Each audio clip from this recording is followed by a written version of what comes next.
Welcome to the Lookouts training session, When Caring Hurts. My name is Sarah Kift, and I'm your host for today. And before we get started, I'd like to tell you a little bit about this training project. This is a Housing First readiness project, and the Lookout Society partnered with Douglas College to do needs assessment with programs across Metro Vancouver in order to develop training that is relevant and timely. This project is funded in part by the Government of Canada's Homelessness Partnering Strategy. Now I'd love to introduce our instructor for today, Amanda Thiessen. Amanda specializes in helping individuals and organizations manage workplace stressors and make positive changes. As a stress strategist, Amanda works with individuals through the process of inquiry to support people in gaining clarity and finding solutions to challenges. And she offers a range of workshops to organizations to facilitate the creation of safe, supportive, and positive work environments. Having worked for over 15 years in the nonprofit world, she has first-hand knowledge of the kinds of experiences that exemplify working in frontline capacities. And her experience includes working in the areas of addiction, victim services, mental health, and developmental disabilities. And although Amanda has a BA in psychology, a bachelor's of social work, and an MA in theology, her greatest accomplishments remain being a loving partner, a devoted mother, and a good friend. Welcome, Amanda. It's so wonderful to have you here. Yeah, thank you. So should I jump right in? Today we're going to be talking about some of the things that can happen when we're in caring professions and some of the ways that you can manage those things. And I'm really wondering from you, what are you hoping to walk away from this, take away from this when we're finished? What I'm really hoping to do is I'm hoping to help you identify some symptoms that you can experience when you're in a helping profession and develop some strategies around that. Part of the challenge of being in frontline work is that it's often a high demand job with not a lot of resources, and that can create a lot of stress. One of the things that can start to happen is that we have less and less compassion for our clients, and we see everybody as the same, or we just don't engage with what they're telling us. And the other thing that can happen is to us and to our well-being, it can really take a hit, and we become less able to connect with the people we care about in our lives, and we start deteriorating physically and emotionally and those kinds of things. Yeah, you know, I started this work in the mid-90s, and I had no idea when I started this work that I would walk away wounded myself, in a sense, from the work I was doing. And you know, it's kind of ironic the way this stuff works, because the more we empathize with somebody and the more we care, which is basically the reason many of us are in this world, is because we care, the more we can take on other people's stories, and we can suffer consequences for that.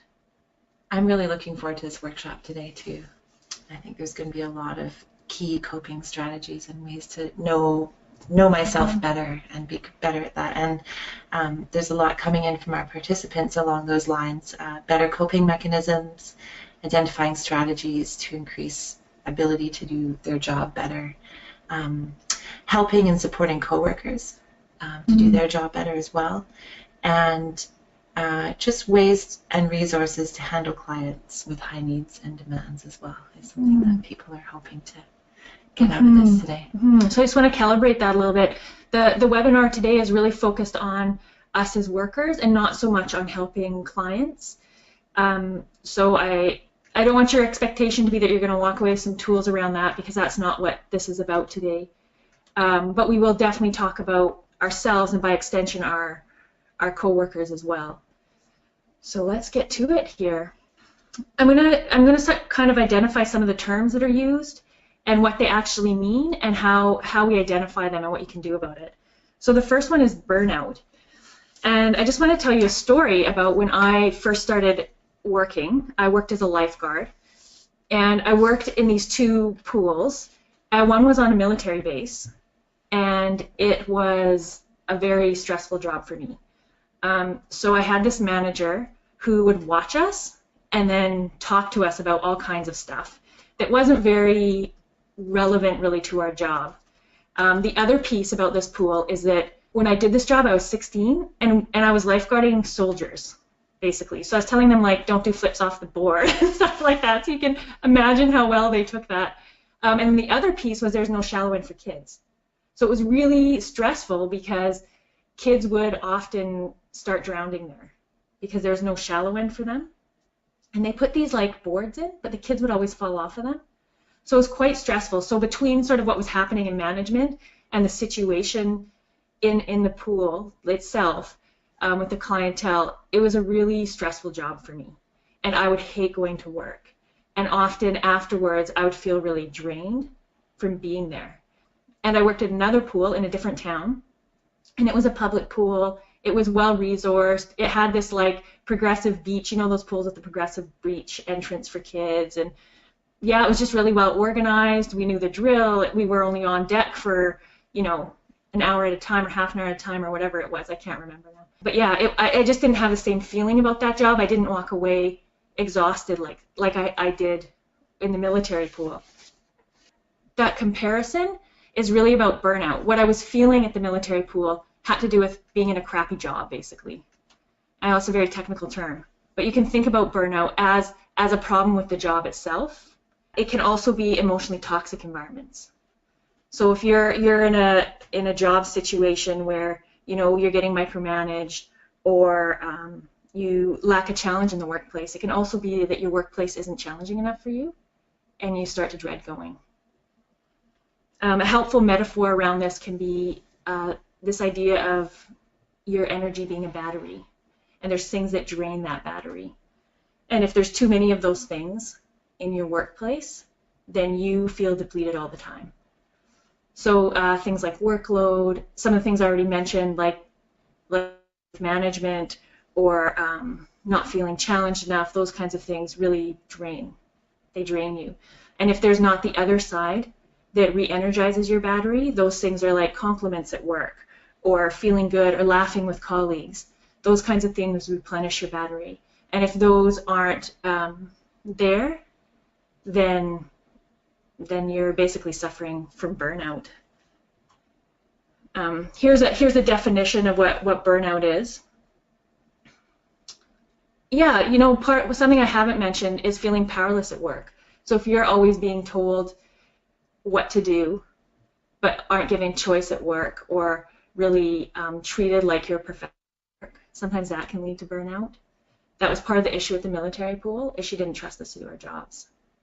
I've definitely felt like that at work before. Yeah. And especially if you're a person who likes to see change happen or is a sort of a solutions-based person, it can lead to burnout if you keep bringing up things that could be better and then those things don't change. Mm-hmm. That's a tough one for sure. Mm-hmm. Yeah, then you're kind of in a place where you either have to accept it or move out of it, mm-hmm. right? And they actually say that that's one of the solutions for burnout is either changing your job, like within the organization you're in, or changing jobs completely, like going to a different organization. Yeah, those are the two key things, taking extended leave, those kinds of things. But extended leave isn't really necessarily a solution. It's short-term. It gives you some short-term space to think about what you might want to do. So here's some signs to look out for. If you think you might have burnout, you could look out for feeling chronically exhausted. That means things like you wake up in the morning and you still feel tired. Or you go through your weekend and when you go back to work on Monday, you're still feeling tired even though your weekend was actually pretty relaxing. Feeling unmotivated at work. If you just don't feel like doing your work, you don't feel energized by it, those are all signs that you might be experiencing some burnout. Feeling dissatisfied with your job or overwhelmed and unable to meet demands, or feeling that piece around not being able to meet demands can often lead to feeling hopeless or cynical or sometimes resentful about maybe that clients aren't getting it and making change like you want them to, or you can feel hopeless about yourself at work too, like the situation for you isn't going to change. And that's a sign that you probably need to talk to somebody about it. And you also need to make some decisions about it so that you're not in that emotional place all the time. So people experiencing burnout might find themselves saying things like, you know, I find myself not really caring and having a really bad attitude. Or there are days when I've had it up to here with listening to these people whining and always wanting something from me. I wish I could just disappear, not be at this job. And you know, there's two key things you can kind of look at. You can look at what's zapping your energy at work, because that could be an indicator to you. You might not have thought about it that way. You might have just been experiencing the emotive part of it, and by extension the behavioral piece for yourself, but not really looking at some of the key things that are causing your energy to be zapped. Or you might know that there's, you know, that person or whatever it is, right? You might know right away what it is. Yeah, so let's test that out right now. We're going to run a little poll here, and the question is very simple. What zaps your energy at work? Is it difficult relationships with coworkers, difficult clients, stressful management, overwhelming workload, or vague work roles? And I think with this poll you can choose more than one answer. Yeah. Definitely, for me, in past work, all of those things have applied at the same time. Yeah. It's interesting to think about, though. There are sometimes things that zap your energy at work that might be actually more subtle or smaller than you think. What are you thinking of there, Sarah? I think for me, I had a manager who just would never say anything nice to me, and I wasn't expecting to be treated really sweetly, but the fact that I knew that in all the time we worked together, he'd never given me a single compliment actually sort of built up in my mind, and it made it hard for me when I knew that he was on shift with me. That definitely zapped my energy, which seems like a small thing, but I think these things can kind of build up over time and become large in our minds and then take up our emotional space. For sure. It's a small thing with a big impact, right? Yeah, absolutely. Yeah, and you know, part of what to remember with burnout too is it's a process that happens. It's not about having one bad interaction or having one bad day. It's really about a whole process over time that gets under your skin, basically. And it looks like the results of this poll are pretty even across the board. Definitely an overwhelming workload is something that 72% of us find difficult. Or not 72% of us. It's a lot of people find that difficult, as well as relationships with coworkers and clients. These are some of the things that we wrestle with. Workload can be a hard one because you know, it's the work we're given at work, and we don't feel like we often have control over that. And I think, you know, part of it is to accept that we won't have control over that. I heard a stat once that if you work within an organization, particularly an institution, you will only be able to do 80% of what you want to do. And that was a really helpful stat for me because it made me shift my idea about what was possible. So if you really have an overwhelming workload, it might be part of the solution for you, might be accepting that you will never be able to do all you want to do in a day. And that shift might be helpful to you because then you're not trying all the time. You're not always wrestling with those thoughts and with that idea. It's that freeing yourself from the never-ending list, hey? Absolutely. Yeah. As we think about the things that take our energy from us, we can also think about the things that re-energize us at work. So what is it for you? You can type in your answer here. What is it for you that creates some energy for you, that you get excited about at work? Or even just a pleasant part of work for you? Because those are the things that recharge us. And so part of what we can do is when we have those kinds of interactions that re-energize us, or the things at work that re-energize us, we can take time to appreciate those things. And by taking time, we actually fill our battery. So that's one thing we can do. The other thing we can do is we can try to increase those things. So if there are things you know that re-energize you at work, you try to do more of those things at work because you know they're very, very, very life-giving for you. Definitely, I resonate with a lot of the answers coming in here. This idea that you have success in solving problems. I've had many a day where I walk away from work going, oh, that was a really challenging day, but we made it. We did it. We figured out how to feed 300 people with only pasta and Parmesan, you know, and only 2 cooks on staff. You know, it's these kind of things that actually made it exciting to go back. And, you know, just taking a survey of the answers that are flowing in here. A lot of it is about connection with coworkers. that support, communication, looking out for each other, just being able to really connect. And as well, just seeing clients actually do well and progress in their goals, or having enjoyable moments with people, clients and coworkers, where you actually connect as people, do some fun stuff together, share a joke, go out, work on a project. That's enjoyable. So there's two kinds of things I heard there. One thing is this idea about having success and seeing success in your clients. And what I really want to challenge you to do is sit back for a minute and think about what success is. And think about where the locus of control is in that success. So if you're feeling successful depends on somebody else's success, I just want to challenge you to think about that, because we don't have control over what other people do, but we have control over what we do. So would it be possible to feel success because you acted in a way that fits with your values and fits with how you want to be, and then allow those results to not be attached to success? The other thing I heard is that a lot of the re-energizing happens around relationships. So then the question really becomes, how do you create and nurture those relationships that are so life-giving for you at work? Because I really believe a workplace makes it or breaks it based on your relationship with coworkers. So maybe there's an opportunity to, go out after work and hang out and not necessarily talk about work, but get to know each other on a different level. Or maybe, laughter can be a big part of feeling good. So maybe you laugh about those situations at work that are, might be more bleak to people outside of sort of service providing. So just think about some ways that you can nurture those relationships if that's what's going to protect you from feeling burnt out.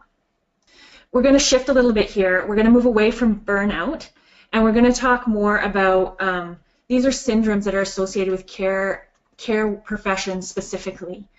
And I'm going to talk more about vicarious trauma, but I want to explain to you what compassion fatigue and empathy fatigue is, because these are often terms that are thrown around, and they do mean different things.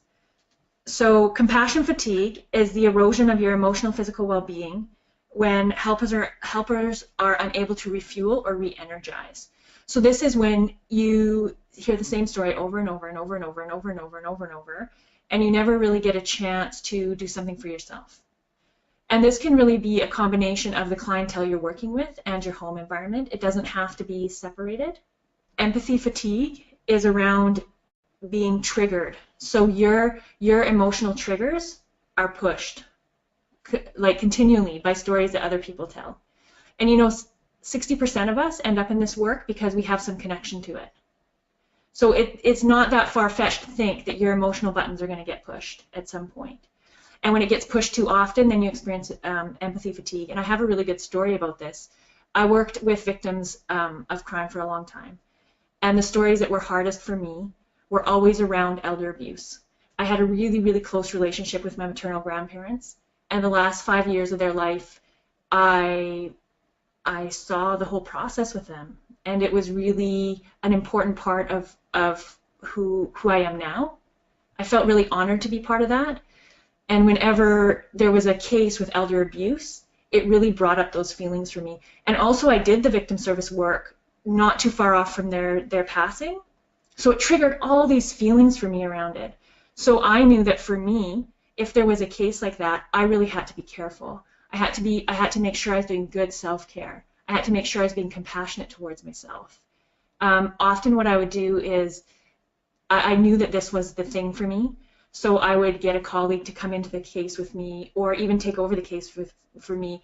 And being able to have that relationship with a coworker was really, really helpful for me, because then I was able to guard my heart, in a sense. And to start kind of unraveling that piece for yourself, one of the big questions you can ask yourself is, what stories are the hardest for you to hear? And I just want to give you a second to think about that. Yeah, that question goes right to the heart. I mean, immediately I can think of a few things that pop up for me. And you don't necessarily have to dive into the analysis of it. You can just know that that's true for you, and you can start thinking about what to do when those stories come up for you. So what are you going to do to guard your own heart around those stories? It could be taking a little extra care with yourself that day. So instead of, I don't know, maybe for you going out is great, so you call up a friend and you guys go out and you talk about something not related to work. Or maybe for you it's not being with people, it's really kind of cocooning and just being with yourself and treating yourself well, having a hot bath, those kinds of things. But just to know that that's what it is for you is a really important piece so that you can keep doing your work and that you can be hopeful in your work as well. We're going to jump into vicarious trauma, and for the rest of the webinar, we're going to kind of talk about vicarious trauma. And I just, as I'm talking about this, I also want you to know that there's some crossover between the different syndromes. The erosion exhaustion that comes from hearing people's stories often comes with a change in worldview, which is the distinguishing feature of vicarious trauma. So the main thing with vicarious trauma is that you really care about people and their suffering, and there's this other piece where you feel like you have a responsibility towards them. So it's that interaction that can create a process that really changes your psychological and physical and spiritual well-being and shifts your worldview around it. So this isn't something like you're just feeling a little tired like burnout. This is really about changing how you see the world, and it permeates every part of your life. So changing worldviews, there we go. So the first one here is a change in the relationship you have with major psychological needs. So when I was working in victim services, one of the things that really changed for me was around trust and how much I trust people. So I heard lots of stories about abuse, and even some of this is still residual for me. So like we'll meet somebody, my partner and myself, and he'll say, oh, they're so nice, they're so great. And he teases me about it because I always say, yeah, but you just never know. And that's really a residual piece of working with people who are chronically, they aren't chronically victimized, but working where I chronically heard victimized stories. The other piece for me is I never ever leave a key outside our house. I just don't trust that somebody won't walk into my house. I've heard so many stories around B&Es, and yeah, that's a real erosion of trust for me around society, right? Another one is safety. So this also happened to me in victim services, which makes sense. So I knew, because of my role, I knew where stuff happened in the city, and often I would avoid those places because it would remind me of the stories. At night, I rarely went out at night after I worked victim services, and when I do, even now, I try to go with somebody else because I know that the likelihood isn't great, but I also know that these really bad things happen to people. And so I probably have a lower sense of safety than other people do because of the work I've done. And that's a symptom of vicarious trauma. The other thing we can do is we lose a sense of control in our lives. So everything feels out of control, and the way that can manifest is we become really, really controlling about the things we can control. So the control around food, or the control around money, or whatever it is for us, it can manifest that way. The other thing that can happen is we bring out our feelings of not being in control. So we are out of control in some areas of our lives. So this can be around pornography, this can be around food, this can be around shopping. I mean, you name it. It can be around exercise, fill in the blank for yourself. But when you notice those things happening, those should be red flags for you. Feeling not great about yourself, that can be part of it. Changes in how you feel about yourself can be part of vicarious trauma. And intimacy as well. Amanda, I've so been there. I was thinking about actually how my work affected my relationships and my ability to share what was going on with me with people, because in some of my work I had to be very careful about being very professional so that I wasn't vulnerable. And that actually spilled over into my friendships. And it wasn't until I changed jobs and started to really look at this kind of stuff that I realized a couple of my dear friendships were really suffering because I never actually talked about what was actually going on for me, because that was too dangerous to do as a frontline worker, because then it would make me vulnerable. Yeah. Yeah, and there can also be, professionalism is really important and it's good in the workplace, but you need those relationships where that stuff can come down and where you can be authentic and real about who you are. And by authentic, I mean you can identify what you're feeling and thinking and what you want without censoring it. Yeah, I think that's all I have to say about this piece here. Let's move on. So another shift can happen around identity, and this is about how you think about yourself as a service provider or a friend or a family member. Yeah, I guess my story around like being able to connect with other people was part of that. My primary identity was around being a service provider. It also shifted my identity around being a helper. So what would happen is I'd go into a group and immediately I would notice the most hurting person in the room. And I would go to them and, try and kind of suss out how I could be of help, when really that wasn't my role. But there was this shift and I couldn't turn it off. There was a shift in how I was seeing myself, right? And it was really a disservice to me, because what it did is it really, really narrowed my personality, and it narrowed really who I was and how I was able to experience myself and how other people were able to experience me.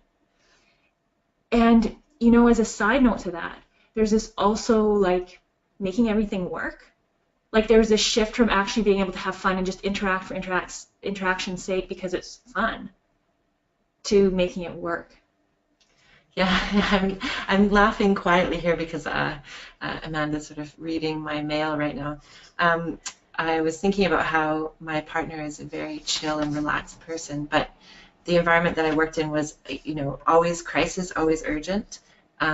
And so even at home, I found it very difficult to just sit and do nothing, because that was not efficient, and it meant we would get behind and things would fall apart, and the world would come crashing down and we wouldn't be able to meet our targets. And then every time I would express this, he would go, "But you're not at work right now, and the only thing you have to do is actually sit on the couch and enjoy doing that." It took me a long time to unwind from that kind of culture of urgency and crisis, and always needing to be ahead of the game and on top of things. It's definitely spilled over into my identity as a family member and just a normal person. Making that shift can be really tough, especially if we work long hours, right? Or for a long time in one area of work. The other thing I've noticed around this is that sometimes people have problems sort of separating work. It's kind of what you're talking about, work and home life. So like carrying a phone on you all the time, even though you don't need to, or being available. I used to live on the downtown east side, and I had worked there, so people knew me. And I see it now as maybe not a great move, because I could never leave work in a sense. I mean, I could in my own home, but even when I came home from work, I'd be walking and people would know who I was and they'd treat me like I was at work. And for me now, I see this all as really a symptoms of having worked for so long in social services. One of the things I was thinking of when you were talking, Sarah, is that another way this can exhibit sort of one of the flags you can have in your head is if you feel like you need to rescue clients.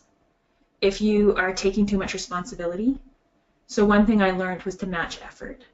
So you totally want to help people, but you only want to help them as much as they're willing to help themselves in a sense. And you match the effort.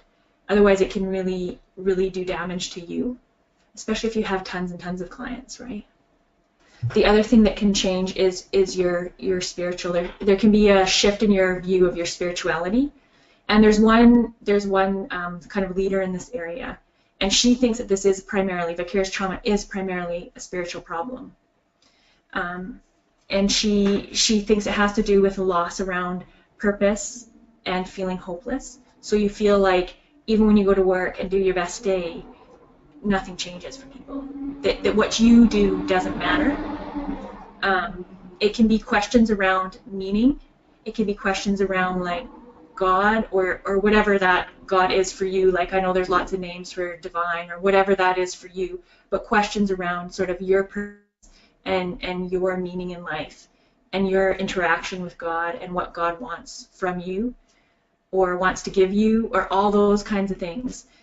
And, you know, she really says that one of the keys to that is spending time with those questions and to not just push them away.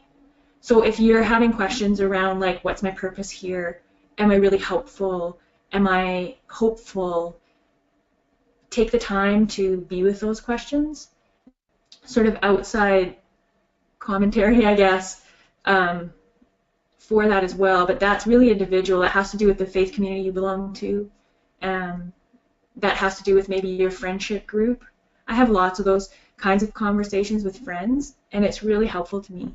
It unpacks it for me, and when I feel the most sort of hopeless, it makes me hopeful when I have these conversations, because it makes me not feel isolated within it. And one thing I used to do that I do to a smaller degree now is I used to go away for 2 or 3 days on my own. So I'd go to usually one of the islands, and I would just think about life.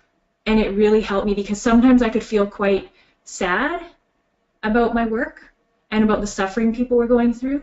And it really gave me a place to be with that and to be with those feelings and to honor them without having to solve them. And something I do now, I don't have as much time now, but one thing I do is I do these walking days. So I book the time off that my daughter's in school and I don't have my own work to do.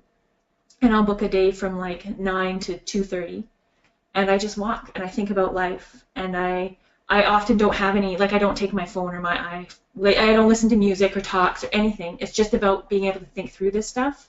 And everybody's like really individual in this. So I'm just telling you kind of some of the things I do to make sure my spirituality is okay, and that it's not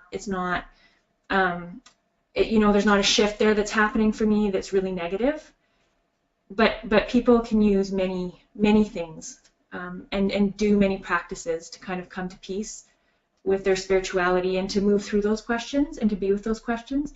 And, you know, as part of giving you hope, I want you to know those questions don't last forever, that they come and they go, and that that's okay. And when they come, make a space for them and spend time honoring them, because it's also sort of a sign of your own work that you're doing. It's honoring your own intention around wanting to be a helper. So anyways, I just want to put that out there for you. So here are some signs you should pay attention to if you think you might be experiencing vicarious trauma. I don't know if I said this at the beginning, but I personally think that you can't do this work without having some of these symptoms, because most of us care. And when we open our hearts and we open our minds, we're impacted by those stories. So maybe a better way to think about it is rather than thinking about it as whether or not you have vicarious trauma, to look at it as like symptoms that you might see emerging, and to kind of know what to do around those symptoms. You know, the other thing is sometimes you'll have them and sometimes you won't. Like, that's what I've really found, is that some days they're really prominent, and I'm like, whoa. And, you know, for me, sometimes that has to do with things like sleep, or you know, how many stories I've heard in a row about that particular issue, or all that kind of stuff. And to know yourself in that way, we'll talk about that more later on, but to know yourself in that way, like, know what brings up these symptoms for you. And sometimes it will just be that you know, you've worked in this stuff a long time and you're having one of those days. And that's okay. It happens. So knowing these symptoms can help you develop a warning system around it. And they also can help you check in right now if you've been feeling unhappy or really dissatisfied with your work. This is a good kind of process for you to go through and think about if you've experienced these things.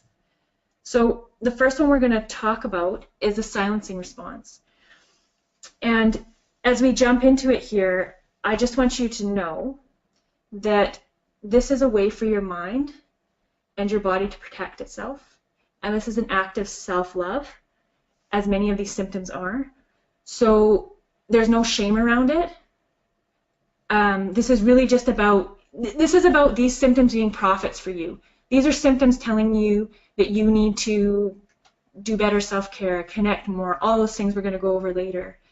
But there's really no blaming here or shame around this.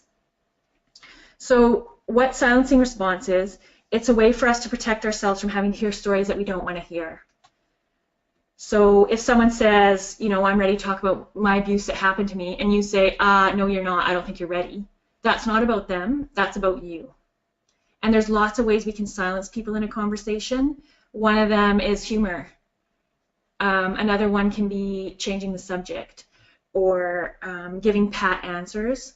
So something like, bad things happen and that's the way life is. That's a way of not listening and not hearing what's going on. Or being angry and sarcastic with clients, even if you're not expressing it, but you're feeling it, that should be an indicator to you.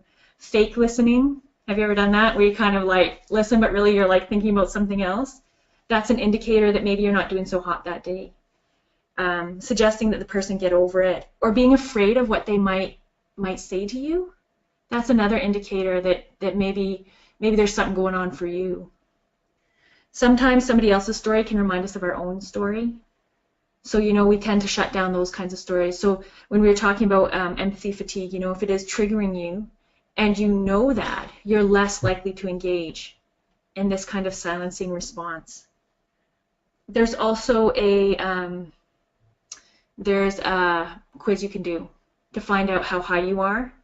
I think you can find it online. You can also, we're going to have an on-site for vicarious trauma, and the on-site will kind of go over that. It's part of the pre-package for the workshop.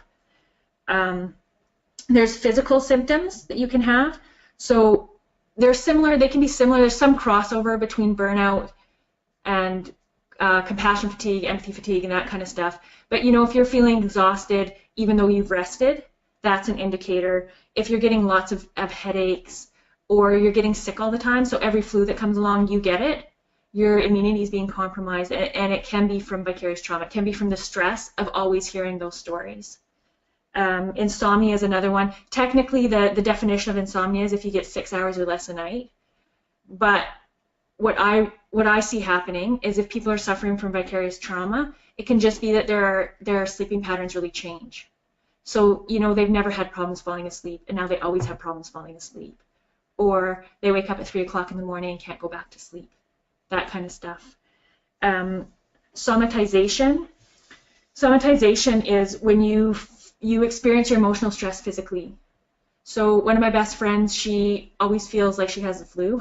So she gets really like a stomach ache. It feels nauseous if she's in a high stress situation, and that's somatization. So if you're feeling your stress physically, that can be part of the symptoms around vicarious trauma.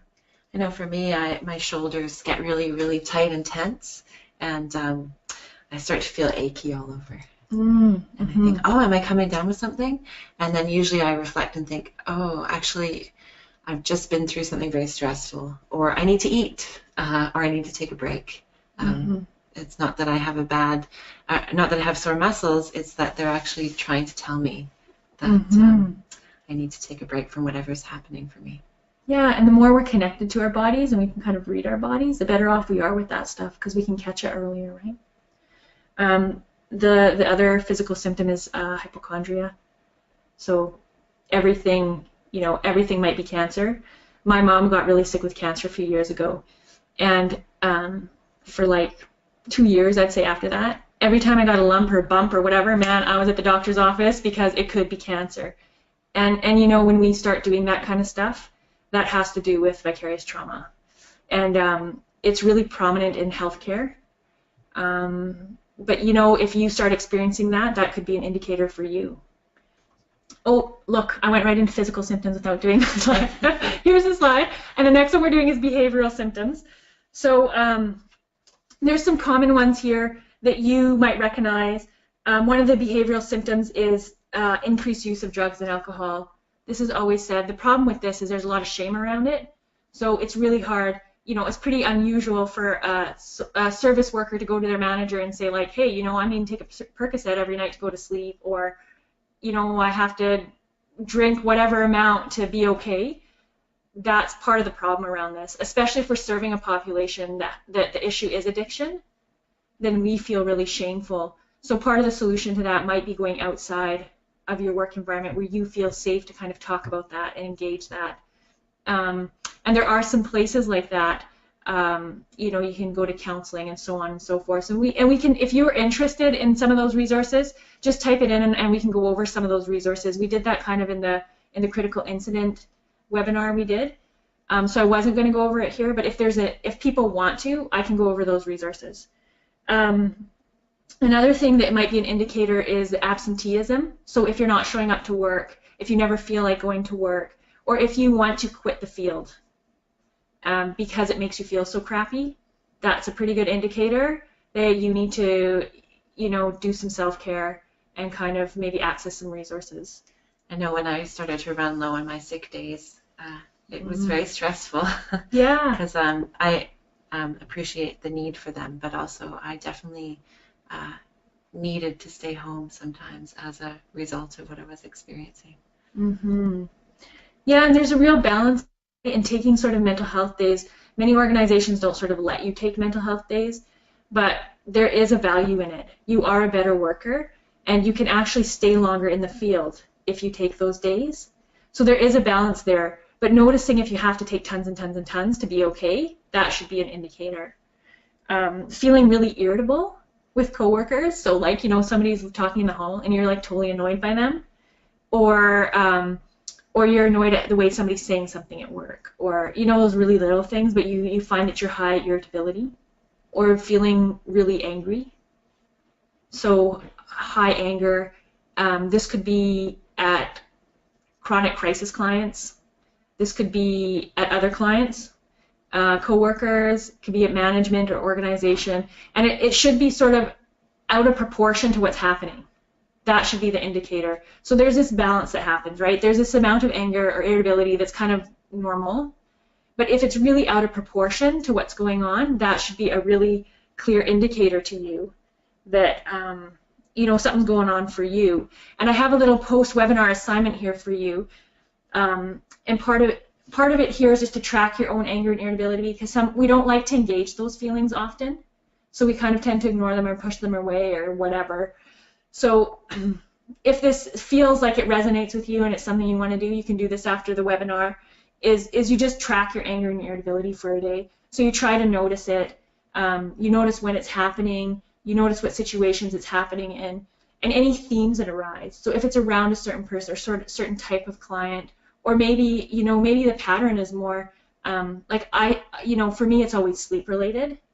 So maybe, it's the nights that you don't sleep enough, or maybe you work back-to-back shifts, those kinds of things, and you notice when it starts to rise up for you so that you can manage those things. So maybe you don't do back-to-back shifts anymore, or maybe you really make sure that, you're in bed by 9 o'clock or whatever it is. Yeah, so that if you'd like to do that assignment, I put it out there for you. The other thing is there's psychological symptoms that happen. So this is feeling depressed. So by depressed, some indicators of depression are change in sleeping habits, eating habits, feeling suicidal or homicidal, feeling hopeless, or not being able to imagine a good future. Negative self-image. So if you're having a lot of negative talk in your own brain, like, I'm such a loser, I'm never going to be successful, or I'm just terrible at my job, all those kinds of things. And part of the way you can start addressing that stuff, it's through, it's kind of something that's given to us through cognitive behavioral therapy. But what you do is you take that sentence, so I'm no good at my job, and you start deconstructing it. So what does good look like? And what does it mean that you're not good at your job? Are you always not good at your job? Are you sometimes not good at your job? Like, what does that look like for you? Are there times that maybe you are good at your job? And instead of moving away, we tend to move away from those thoughts, but instead of moving away from them, we move towards them. And it's kind of a move to embrace those thoughts, because that's where the learning happens for us, and that's where we can really change what's going on for us. And our brains aren't, like, often those thoughts are just the same. They're repetitive, right? Like you're not going to have like 20 different thoughts you have. You're going to have the same 10 thoughts all the time. So once you learn to kind of combat those thoughts, it'll become a lot easier for you. And one way you can do it is actually writing out your thoughts. That's a good way to do it, because you see it concretely, and you can concretely establish other self-talk that happens when those thoughts happen. And I know for me, I often get sort of ashamed or afraid of my thoughts. And one thing that was really helpful for me is to just let them be and let them pass. This idea that, they're just going by like cars on the road through my mind. And as soon as I would jump in with that thought and go for a ride, then all these other things would happen. But it actually helped me to lessen a lot of that tension and shame and anger that I felt, because I knew that just expressions of what my brain was needing to do to work out what I was going through. Yeah, you don't have to believe everything your brain tells you, right? That reminds me of mindful-based stress reduction. If this kind of conversation is appealing to you, that might be something you look up. I know you can do courses online, and there's also groups you can go to if this is something that's really triggering stuff for you. Another symptom could be a reduction in empathy or sympathy. I see this most acutely with my friend who's a nurse, and she has kids, and she is totally unsympathetic to them if they get hurt or sick, because she deals with such acute sickness and suffering. So for her to be sympathetic to a cold is really a far stretch, because she sees such the extreme, right? And we can be that in our own lives too. If we've heard something really sad, it's hard for us to be sympathetic to our friend who's going through a breakup, because we heard about like so-and-so who lost their family or something like that, right? But that can really be a sign for us that our heart is getting calloused from the stories we hear. So this other one I have here we've already talked about, so I won't go into it. So those are kind of the symptoms we think of when we think of vicarious trauma. And what I'd like you to do now is just take a few minutes and think about if you've experienced any of these symptoms in the last week or so. And do you want to just maybe remind us? Yeah. Briefly of just a quick pass. Sure. So the physical symptoms were exhaustion, feeling headaches, or feeling like you're getting sick a lot, insomnia, somatization, or hypochondria. The behavioral stuff was around absenteeism, overuse of substances, feeling angry or irritable. And the psychological symptoms were feeling depressed, having a lot of negative self-talk, reduced ability to be sympathetic or empathetic to somebody. And the other one was a difficulty separating out your work life from your home life. And there's other symptoms too. It's pretty extensive, so I didn't go into it for this webinar because our time is constrained. But if you've had things like intrusive thoughts, this can happen around, remember how we were talking about a shift in worldview around intimacy? So that can also be sexual intimacy. And sometimes if we work in the abuse area, we can struggle with intrusive thoughts. Sometimes we are just not interested in sex if we've heard a lot of really negative stuff all day, or really not negative, but just traumatic stuff all day. So those are the kinds of symptoms. If they resonate with you, I'd really ask you to write them down so that they're out of your mind and onto paper so you can see it, because sometimes we don't put it together. We experience one or two, but we don't really put it together. And there's just a few. We're not expecting you to write these into the question section. These are your private ruminations, but there definitely is a sort of a highlight here around not being able to turn off your brain. So feeling anxious or not being able to fall asleep. Yes. Or just not being able to stop thinking in that sort of hardwired way. Even as you change context or you leave work, your mind is still going. So that's another one that seems to resonate with people. Yeah. So one of the things that can be helpful for that, and actually research shows that this is really supportive of kind of decreasing the impact of vicarious trauma, is to engage in transitional rituals. So to engage in some rituals around going from work to home.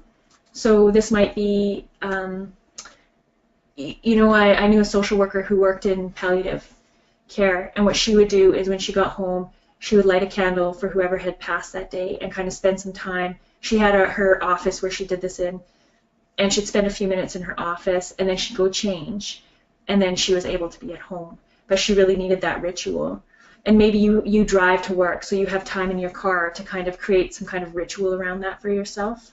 Do any of you you might already practice a ritual. If you do, you can type it in, because it might be helpful for other people to kind of start thinking about ways they can transition. and it might help kind of decrease that always going in the brain. The thing I know that's most helpful for that is cognitive behavioral therapy, and mindful cognitive behavioral therapy is the kind of the newest version of that. But I know that that's really helpful. You can go to a therapist and do that stuff, or you can do it on your own too. There's lots of online stuff around it. Yeah, it's funny, and a ritual for me when I was working in the downtown east side was actually very practical, and that is I would, at the end of my week, I would do my laundry. So I'd bring my clothes to work. I had work clothes, and then I would change out of them on my way home. But at the end of the week, it was just kind of like this, okay, I'm washing away my week by putting all of my work clothes in a load in the laundry, and then they'll be clean, they'll be ready to go for next week, and I don't have to think about it until then. It's a very symbolic way to end your week. Yeah, totally. Yeah. So I hope I gave you enough time there to kind of think about how these symptoms might relate to you. We're going to shift into talking about secondary trauma. Secondary trauma is different than the other symptoms we've talked about, syndromes we've talked about, because it's not a process. It's an immediate thing. And what happens is in secondary trauma, somebody tells us a traumatic story, and we experience it like we are being traumatized by it. So we get traumatized by somebody else's trauma, basically. And it's an immediate thing. It's not like there's no process there. I worked in a hospital for a while, and there was a mother in the ER who was telling me about this abuse that was happening to her kid. And it was totally traumatizing for me. I was completely traumatized by it. And even to this day, I can, like, as I'm talking about it now, the images are coming to my mind because it was so traumatic for me. And, we can be aware about being traumatized ourselves, like when that happens to us. But the other thing is sometimes we can traumatize other people by our stories because we have a kind of a higher resilience, I find, in this field than maybe other people, because our meter shifts, right? Because we hear so much stuff that our meter shifts to what is actually traumatic.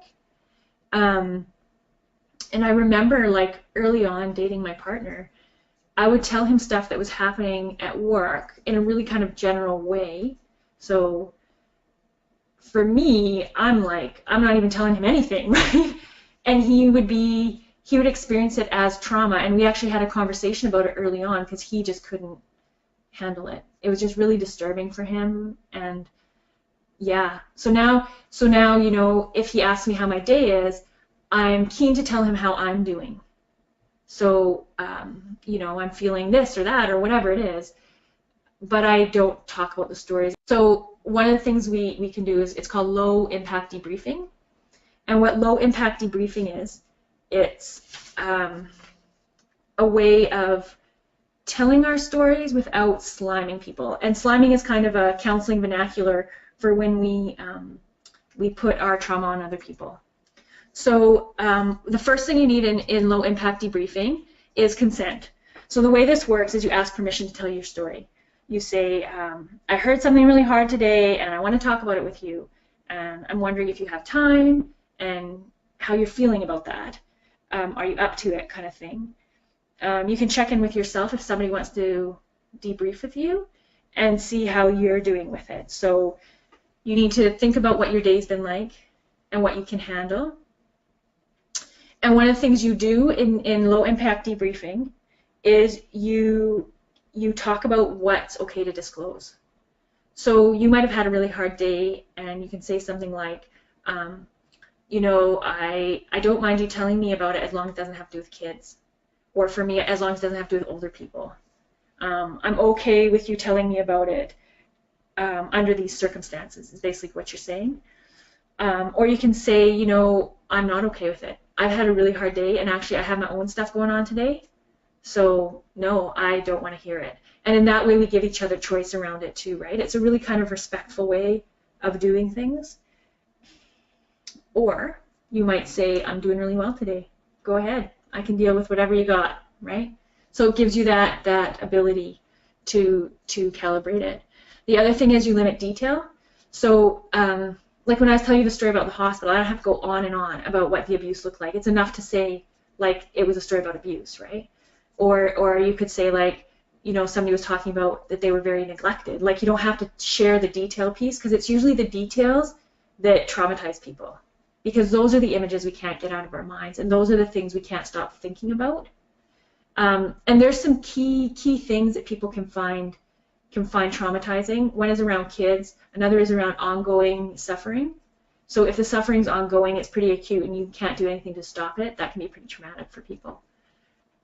You know, the other piece around low-impact debriefing is that you can really form a culture around it at your office, so that you can have those conversations. So, you know, maybe you can talk about it in a staff meeting and talk about how you might do that as a group, and just open it up, because that's the way we can also help each other and support each other. And, you know, we talked about earlier how that system can be really energizing in a workplace, and that's part of creating a positive workplace, is having those relationships where you can be true to yourself in that place. So you can say no, you can say yes, you can say a little, right? Being able to be authentic to yourself is what creates a good workplace. It reminds me of actually a kind of a simple but hard to learn communication skill, and that is responding instead of reacting. So I find oftentimes I have to be careful with this, especially when I walk in the door to come home. I see my partner or somebody, and I go, oh my gosh, this crazy thing happened at work today, blah, blah, blah, blah, blah. And so I haven't even said hello, or even really looked at them to see how they're doing, or maybe what they're in the middle of. And I've been on the other side of that as well. You know, we're reacting a lot to what's happening to us, and the natural response is to then see someone you know and love, and then tell them all about it. And I found that for me, it's been very helpful to always just think, instead of reacting, I'm just going to take a breath when I see someone that I connect with and want to talk to, and just find out where they're at. And at work, you know, this happened a lot in that sort of everything is urgent all the time environment. It's very easy to run into someone's office and say, hey, blah, blah, blah, or into the kitchen, or on the front line. You know, you just kind of download or dump what's going on for you. And there's times when that's appropriate in an emergency situation, but what can happen is we carry that culture over to everyday conversations and our interactions. And as soon as I started to pull back from that and take a breath before I even addressed somebody, it made a huge difference, just that sort of tiny pause. Time, right? Giving it time, yeah. That's great. So we're going to shift again here, and we're going to talk about kind of some of the things you can do to transform the impact of vicarious trauma. And by that, we're going to talk about some strategies you can use, because I think that's pretty important in what we're talking about here. So what we're going to talk about is some things that you can do, some habits you can create that will enhance your resiliency, so that you will experience these symptoms less often. And we're going to start from your own experience. So what are the things that you do right now to make sure that you're okay? And you can type this in. Everybody's really individual. And we also have a poll question around that as well. Oh, great. What are the kinds of things do you do to make sure you're okay? Take care of your body, sleep, exercise, and diet. Spend time developing close relationships. And this is important, so we have it twice. Spend time developing close relationships. Go for walks, or you don't know. So let us know in that poll. And also we have some answers coming in here, including eating well and taking time to eat, and prayer, self-talk, walking. All of these things are good. Yeah, I know for me it's sort of a combination of all of these things. You know, Amanda, you mentioned sleep. For me, you know, cycling, exercise, getting outside, and really simple things that we think they're just sort of normal, like eating and sleeping and moving around, are actually really key to keeping us balanced and help in the healing process. Sometimes what I've experienced in kind of the nonprofit world is sometimes there's this personality, I have it, where you really want to help people, but you do it at your own wellness, kind of. So you're thinking more about other people most of the time, and it's harder for you to think about yourself and to really care for yourself. And yeah, you know, it's been a big process for me to kind of to shift that and to think about why that is for me. And if you're able to do that, you're able to do this work longer, which is a real gift, because a lot of people end up quitting this work, and it's a pity, because I really think service providers are the heavy lifters in our society. They're the ones that go to the margins and really are there for people in a way that the rest of society isn't, and maybe doesn't even get, right? Mm-hmm. And definitely you guys are tracking with this in terms of the poll. Taking care of your body, spending time in close relationships are up there on our results. Mm-hmm. So we're going to talk about the 5 big things that help you build professional resilience. And there's crossover here. The first one here is keep learning. So professional training, we know that the better trained you are, the more effective you are at managing symptoms of vicarious trauma and coping with traumatic work. The other thing we know is that when you do professional development, you have the opportunity to meet other colleagues who are often experiencing the same things you are or similar things that you are, and it's a big part of coping well because it normalizes your experience. Maybe something you could think about is, does your organization give you professional development days? Do they give you choice around the professional development you want to do? An organization investing in their staff is another piece around creating good culture, because if organizations invest in their staff, then staff feels like they matter. And when they feel like they matter, they want to be at that organization. They want to work for that organization, right? The other thing is you can also shift if your organization isn't doing those things or can't afford to do those things or whatever it is, that you can shift it to your own self. There's so much available now online and through the libraries and all that kind of stuff. And for you to be able to see it as value for yourself and that you're actually protecting yourself is a really important piece to this. And know yourself. We've talked about that kind of a little bit through this, especially around the silencing response. So this is about self-awareness. This is about being able to be present to yourself. So what's happening with you right now as you're listening to this webinar? How are you feeling? What's your body feel like as you listen to this? What did you bring into this webinar with you? Where were you at this morning? Were you really busy? Were you feeling sluggish? All that stuff is around self-knowledge. It means you know what you're thinking, you know what you're feeling and where you're feeling it in your body. And you know what you need.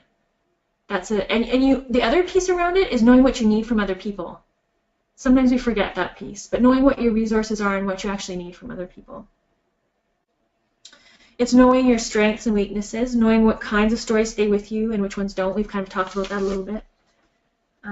It's having insight, so knowing why some stories bother you and some stories don't. You don't necessarily need that piece, but it's a really good piece to have around yourself. I'd be curious, actually. I have a question myself. Just thinking about all of these practices, oftentimes what comes into my mind, especially when I'm working in a high-stress environment, is I don't have time. Yes. I don't have time to check in and know how I'm feeling or know what I'm reacting.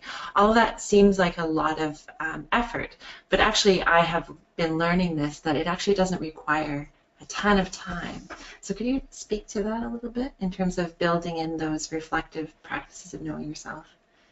Yeah, I really think it looks different for everybody.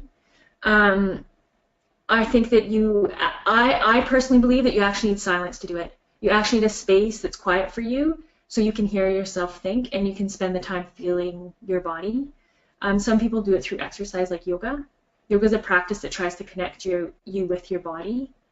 Or Tai Chi, things like that. You were saying for you it doesn't take much time. Why don't you talk about that a little bit? Yeah, I was just thinking about how when I worked on the front line, I would actually make a practice of coming to work 10 minutes earlier than I needed to be there. And that was a bit of a sacrifice, but those 10 minutes really paid off, because in that space I was able to set up what I needed to be prepared for that day. So I worked in a kitchen, so I had to have a lot of things on the go. But then before I opened the cafeteria, I actually had 10 extra minutes after all of my work checklists were done to just take a breath, have a cup of tea, and check in with myself. So that I was then way better prepared to deal with all of the clients and the patrons and all the things that a day can bring to you in the form of other people.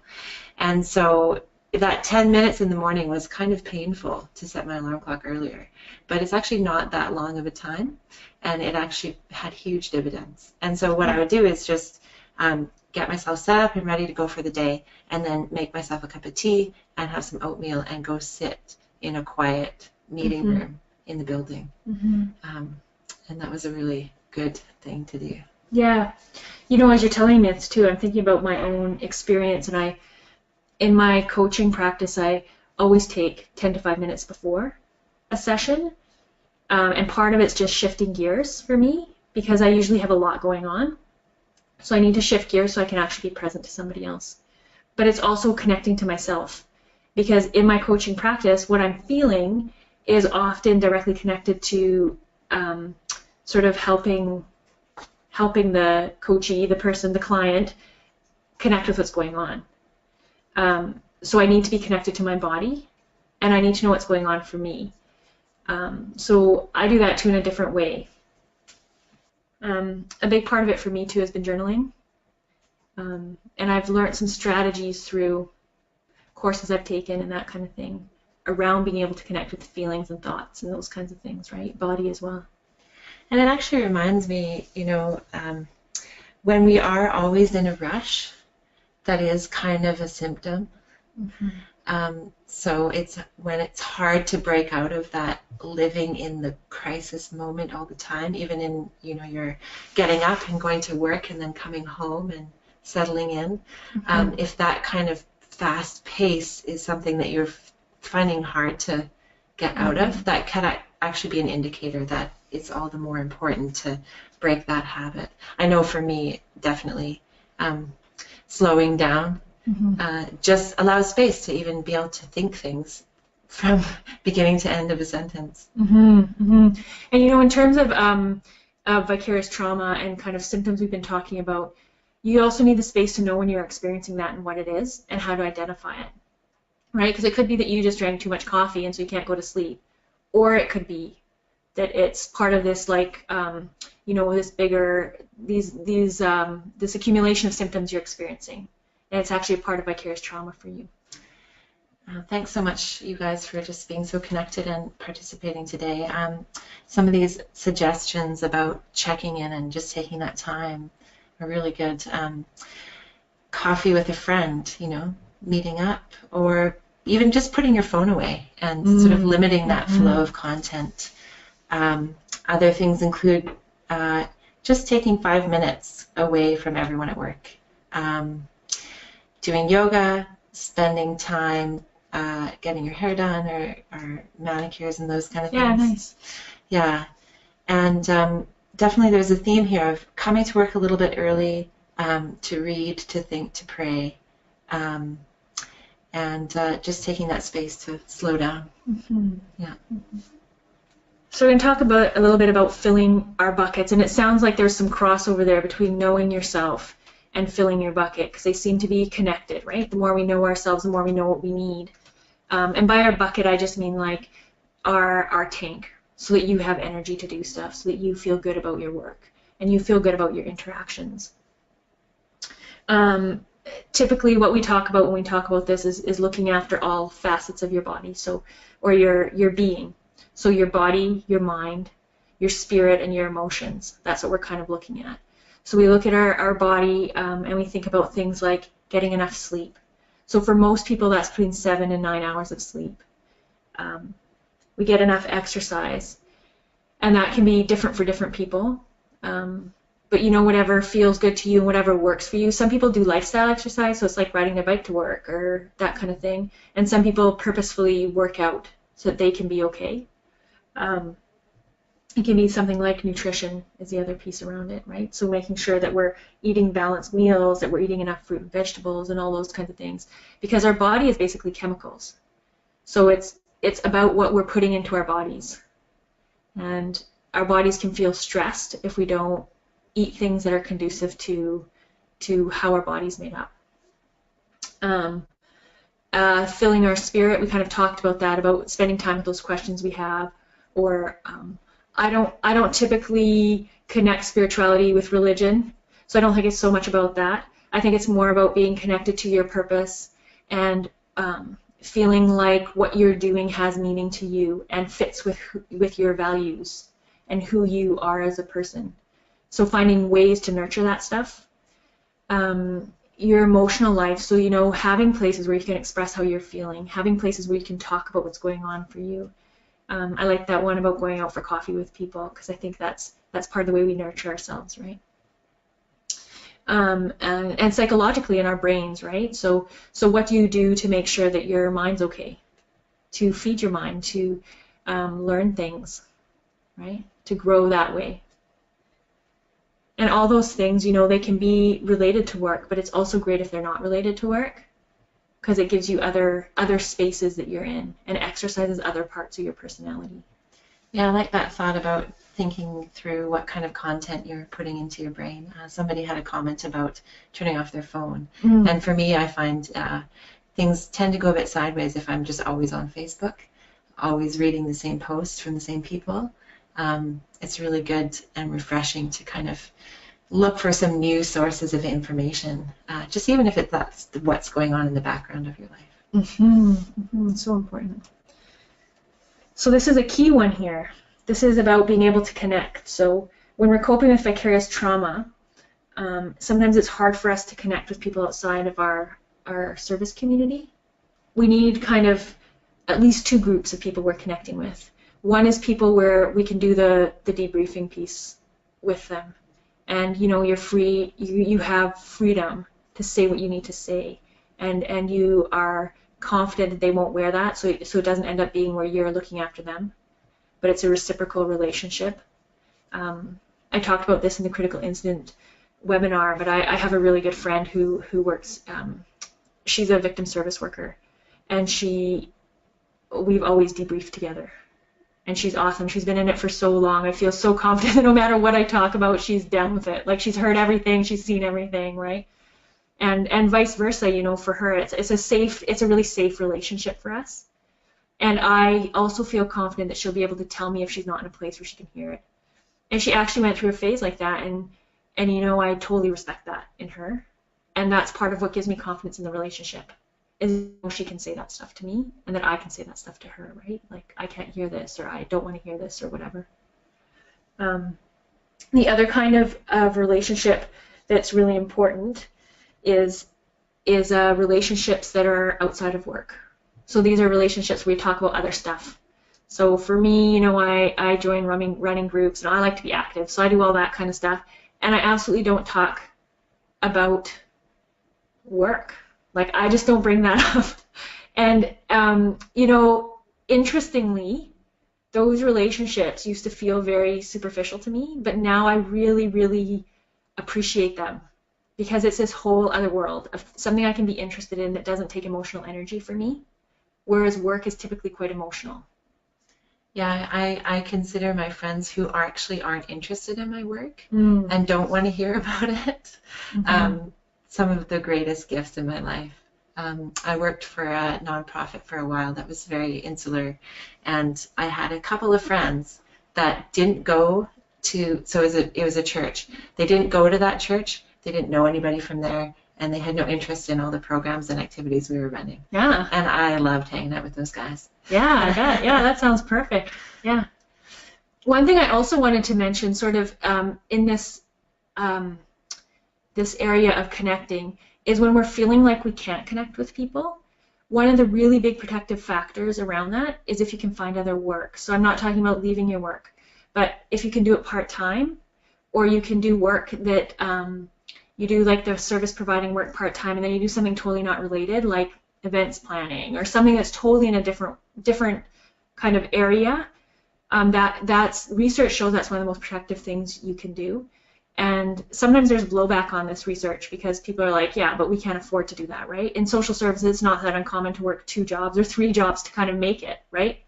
So, but just keep that in mind, that is a protective factor. And there's also, sometimes we can feel guilty about that as service providers, because we feel like we should be doing more.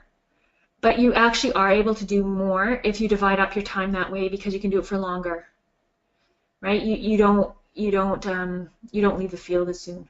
Leaving the field, there's this whole idea in nonprofits about talent drain, because it's hard to sustain the work, you know? But if you can do it part-time or a version of part-time, maybe even in the same organization, you do some administrative stuff that has nothing to do with frontline work or something like that, you figure out a way so that you don't always have to be putting out and giving. It'll really protect you. And you might even find that your vicarious trauma symptoms are kind of subdued most of the time or more often. It reminds me too of just pursuing some creative projects. You know, for me that was writing and also doing a podcast. That kind of kept me sane in the midst of the other work I was doing, because there's something I enjoyed, but it actually was a project that I had to invest time into, and that really helped me. So sort of this, what are some artistic or creative things that sometimes it's hard to actually drum up the energy to do those things, but even if you can do that in a small way, you know, you join a painting group or you get together with friends and do wine tasting or whatever that might be for you. I know that's been helpful in my own life. Yeah, it's kind of like being able to nurture those different parts of yourself, right? So you're not just focused, not narrowed. Yeah, that's really great. And the last one here is learning to de-stress. So this is around stress reduction techniques. When we're stressed a lot, our nervous system is actually out of balance. So this is actually a physical thing you can do to bring your nervous system back into balance. Your response to stress is in your brain. It's called the amygdala. It's this little thing. It's kind of like one of those evolutionary parts of your brain that's the most primary. So it's all reaction, right? It's like, you know, when you react to a situation, you're like, why did I do that or whatever. That's your amygdala. That's like a stress response.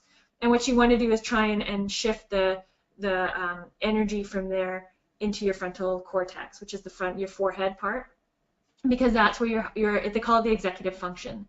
And that's actually where where you can reasonably say things, where you can choose an action over just responding. And your de-stressing stuff helps you get there. It changes what the activity that's happening, where the activity is happening in your brain, as extension, what activity is happening in your brain. So things you can do is like breathing meditations or progressive muscle relaxation techniques or body scan meditation. And I do a workshop on mindfulness, and some of these meditations are in that workshop. I could just do a very brief 30-second breathing exercise with you. So if you're sitting in a chair, just sit up straight, but comfortably, not too erect. You can put your feet on the floor and your hands wherever they're comfortable. And you can either close your eyes or you can look like just a little bit in front of you and kind of glaze them over, whatever you're comfortable with. And you take a moment and you take a breath in and you hold it and you let it out. Take another breath in so that your lungs are expanding, and then breathe out. And on this next one, I really want you to focus on the feel of the air going into your nose. So take a breath in and hold it for a few seconds, and then let it out. And now with your eyes closed or blurred, just breathe normally and focus on the sensation of the air going into your nose and down your throat and filling your lungs and back out. You should be breathing normally this whole time. So you're just observing here.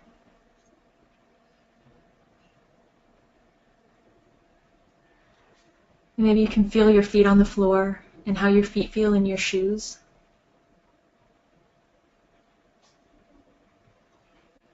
And you can feel your bum on the chair. And pay attention a little bit to what your face is doing. What are your eyebrows doing? What's it like with your eyes closed? Just pay attention to these things. And then you bring your attention back to your breath. So notice your breath going in. Try and notice that moment when it switches and comes back out. Try and pay attention to that moment where it changes.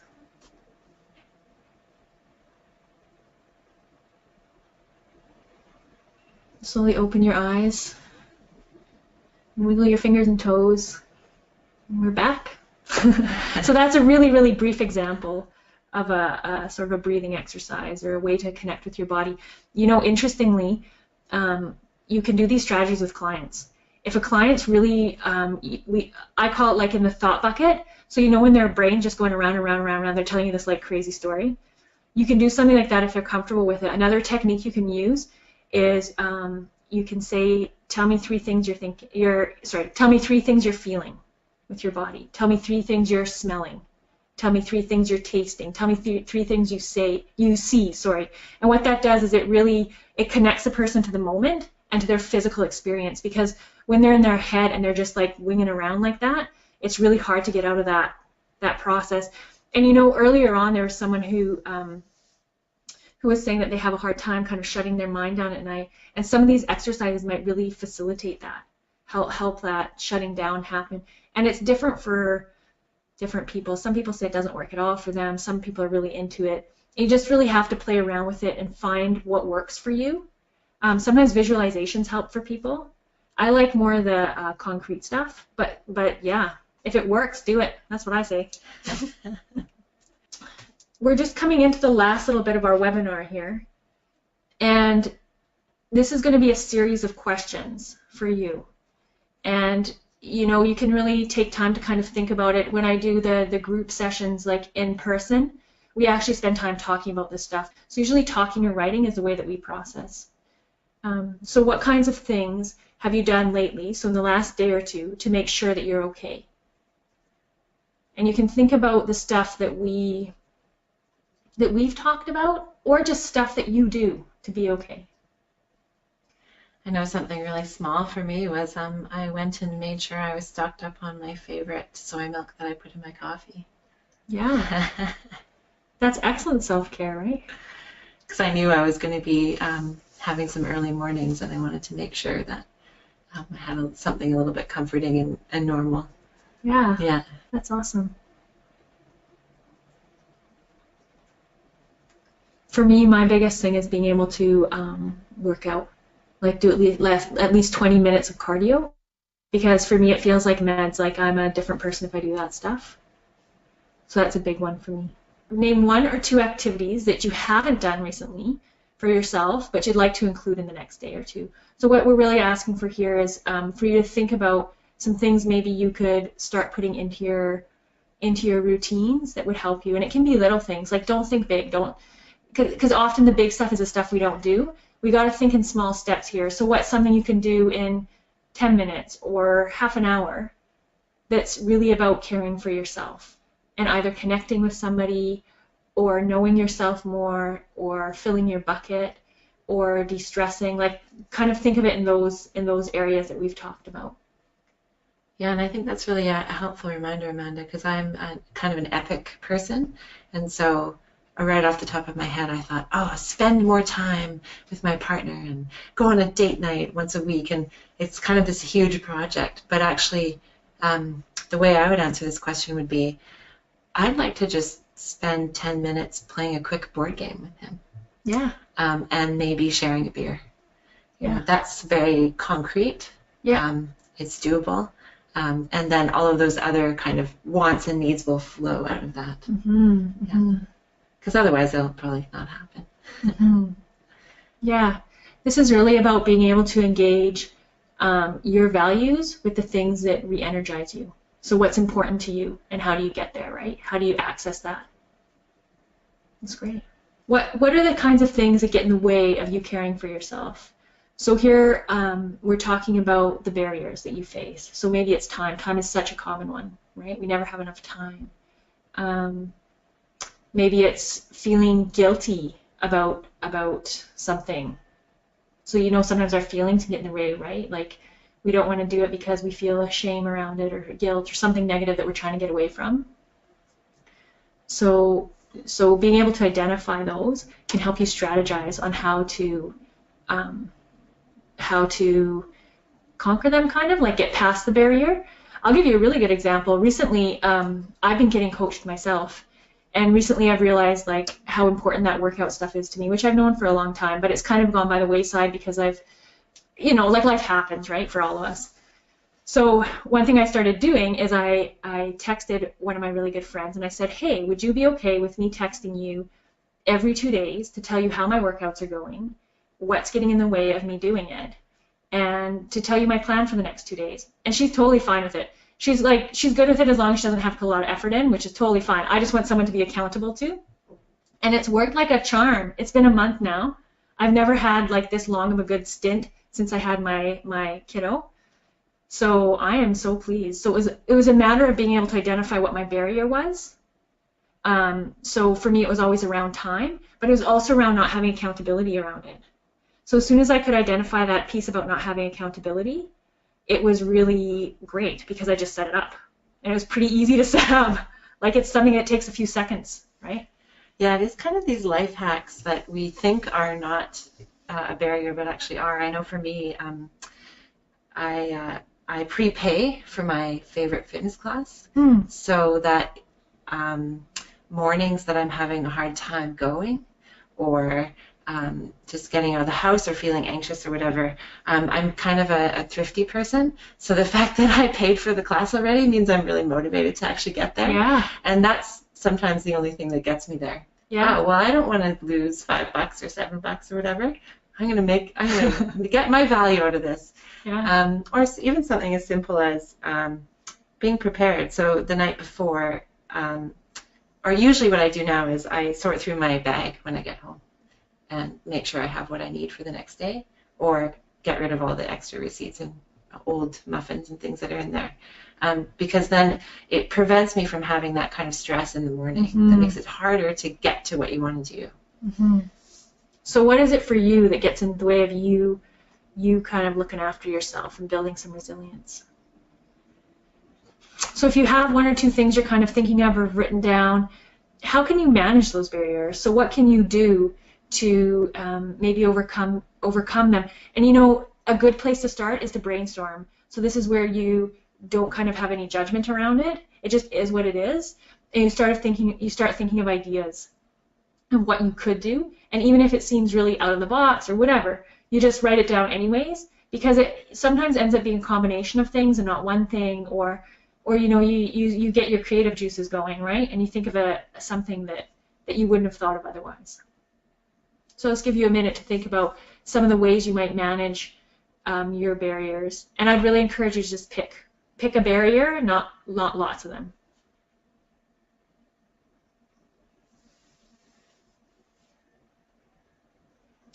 You know, it's really nice, Amanda, to have the time after such an intensive session to really think through and respond to some of these things. I know that's how I learn, and I would imagine quite a few of you as well. Is that, I mean, it's actually kind of a gift. You gave us a gift of breathing.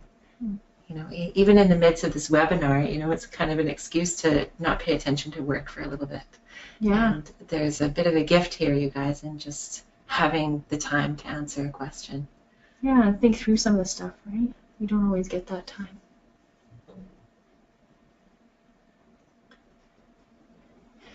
And then our last question is around, what are you going to take away from this workshop or this webinar? What's your main takeaways? What is it that you felt was impactful for you? What learning happened for you? That kind of thing. This is mostly for you because it really can solidify in your brain what happened for you in the last hour and a half or whatever it was. Yeah, some of the themes that are coming up, I definitely resonate with. You know, we're not alone in our reminders, needing reminders to self-care. I used to think that there was these people out there who were really good at self-care and were like the experts at it and just rocked it every day, and I was just failing. So instead of self-care being something that actually pumped me up and rebuilt me, it became another guilt and pressure. The shoulds, right? The shoulds. My friend calls it shooting all over yourself. Yeah, exactly. So that's wonderful to be reminded that we all actually need encouragement from each other to take care of ourselves. And you know, another thing that's really important that I think came out of this workshop is that it's okay to take care of ourselves, especially when you're in the helping profession. Your job is to care for other people and help them manage their emotional, physical, and mental well-being. And in that process, we often forget that it's also as important, and even more so, to take care of ourselves, Yes. our own mental, physical, and emotional well-being. Mm-hmm. So these are wonderful, this is some great feedback Mm-hmm. that we're getting here. Yeah, and that's actually how we serve people best, right? It's like there's always that classic analogy of the plane going down, right? You put your mask on first so you can help other people, because without your mask you're not going to be very helpful. And self-care in social service work is kind of the mask of social service work, right? You can't do it for long without doing the care piece. You can't give everything away every day. Something that I'm just thinking of now is something I didn't mention. It's the impact that vicarious trauma can have on the people we live with, because they don't actually know what the heck's going on with us, right? So one of the things we can do around that is communication. So even for example, taking these notes home and just having a conversation about that, so that when you are feeling really angry, grumpy, having intrusive thoughts, that kind of stuff, that your partner can understand what that is, or whoever you're living with really can understand what that is and why you are feeling the way you're feeling. Sometimes what can happen around parenting is we've had this day where we've heard all this stuff, and then we go home and we don't want to be around our kids, and we don't want to talk to our kids, and really what we want to do is crawl into bed and watch Netflix, right? And so what happens is there becomes a cycle around guilt, about being a bad parent and all that kind of stuff. And if there's some understanding in the family around what it's like to do our jobs, it can really relieve that guilt piece. And for us to know that that's actually pretty normal. Like, that's a pretty normal part of doing social service work. Mm-hmm. And my partner is actually in something similar. It's more in the library trade, but we realized after our daughter was born that he basically worked 2 jobs. So he would go to work, and then the minute he walked in the door, he would be dad on deck. Yeah. And because I was exhausted, it was over to him.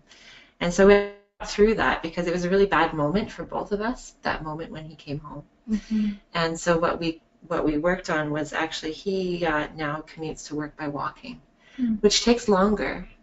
But he actually needed that time to de-stress from his work and think through his day and reflect and relax, and walking was the way he did that. So there's a sacrifice for both of us. He gets home slower, and it's maybe more tiring, and he doesn't arrive exactly at the time he gets home. But when he gets in the door, he's actually way more present. And that bad moment has been shifted to a good one, because I understand now, I didn't before, that he actually is carrying a lot through the day, and then to walk in the door and then be overwhelmed by crying babies and loads of dishes and all that kind of stuff was too hard for him. And he's also given me that space in terms of other areas of our lives. It's that working together to figure out, that understanding. What is it you're carrying home? How much time do you need to process?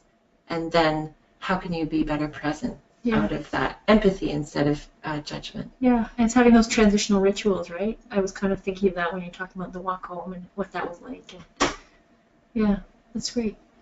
So I think we're almost done here. Yeah? Yeah. Do you want to finish it up, Sarah?